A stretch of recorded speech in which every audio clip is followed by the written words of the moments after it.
আরে ভালো তো ছিল ওই ছোট্টবেলা, যে ছোট্টবেলায় ছোট্ট ছোট্ট সমস্যা নিয়েও চিৎকার করে কান্না করতে পারতাম। আর এখন আকাশ সমান কষ্ট নিয়েও লুকিয়ে হাসার চেষ্টা করি।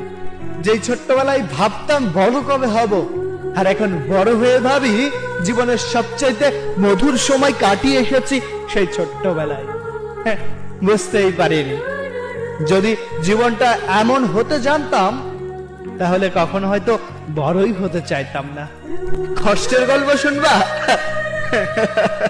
কয়টা কষ্টের গল্প শুনবা? ভালোবাসা, ফ্যামিলি, টাকা, বন্ধু, কেউ ভালো নেই। সবার থেকে প্রতারিত হয়ে তুমি নিস্তব্ধ হয়ে গেছো। রাতটা মনে হয় একাকিত্বে জীবন্ত লাশ হয়ে বেঁচে আছো। কি তুমি একা নেই ভাই? সবাই এমনটা হয়।